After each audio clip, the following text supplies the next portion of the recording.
Welcome back to First Chapter Friday. This week's selection is nonfiction for all you nonfiction fans out there.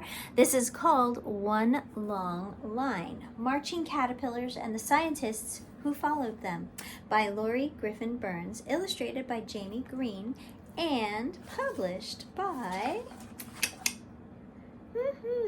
MIT Kids Press. The back cover says, "This is a story about remarkable creatures and inquisitive people. The creatures, pine processionary caterpillars. The people, Jean-Henri Fabre, and many years later, Terence Fitzgerald, scientists with big questions about the behavior of these caterpillars. Explore the ask, test, repeat nature of scientific inquiry and witness how that process creates one long line of questioning."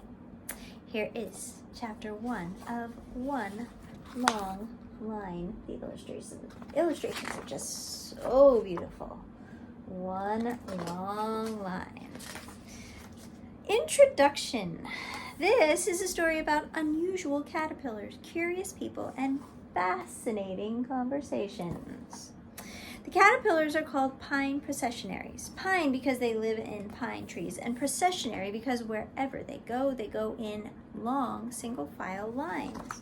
Processions. The people are Jean-Henri Fabre, a Frenchman who died in 1915. There he is. And Terence Fitzgerald, an American who was born 26 years later in 1941. The fascinating conversations, wordless, because caterpillars can't talk, of course, and neither can men who worked and wondered in different centuries. Still, Henri and Terence, in their own days and in their own ways, managed to chat with pine processionary caterpillars. "Why do you move that way?" they asked. "And how?" They posed these questions in the language of science through carefully designed experiments. The caterpillars, they answered. Here's a little bit of Henri's journal. "By February 1st, I have processions of all lengths in the greenhouse. What tricks can I play upon them?" Jean-Henri Fabre from France in 1896. Chapter 1. The Caterpillar. Jean-Henri Fabre was already 56 years old when his dream of a backyard laboratory came true. He'd been studying the plants and insects of southern France for his whole life, even though his teaching schedule left him very little time for the work. But suddenly, in the middle of his life, he caught a break. The science textbooks he'd begun writing became a success.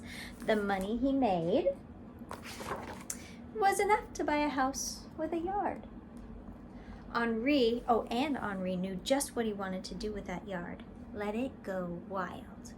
Henri didn't plant a vegetable garden or put in tiny rows of flowers or even trim his bushes. He didn't fertilize the soil or cut the grass.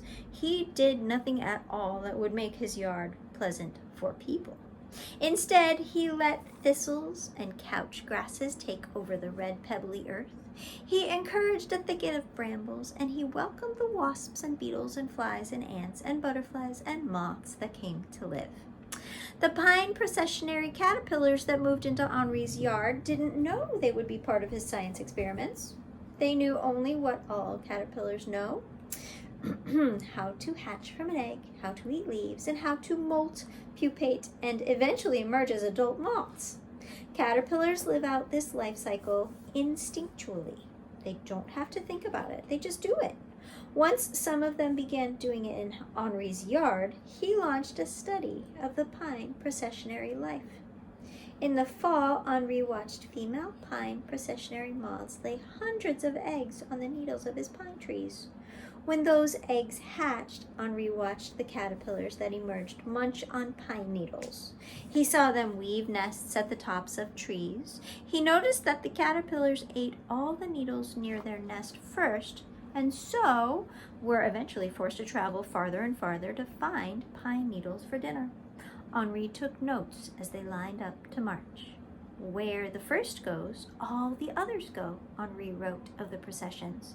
"They proceed in a single file, in a continuous row, each touching with its head the rear of the one in front of it. To each his own, says his notes. Henri didn't drug the bugs in his yard, pin them to cork tiles, or dissect their parts, as scientists in his day often did. He preferred to watch them alive and well and busy with the small industries of their insect lives. Whenever he wondered about some habit he saw, he designed experiments to help him understand it. These experiments were almost always carried out right there in his yard on living insects in their natural habitats. And that's the end of chapter 1. Nice short chapters. Fascinating text. Check out One Long Line from the Alameda Free Library and check out First Chapter Friday next time.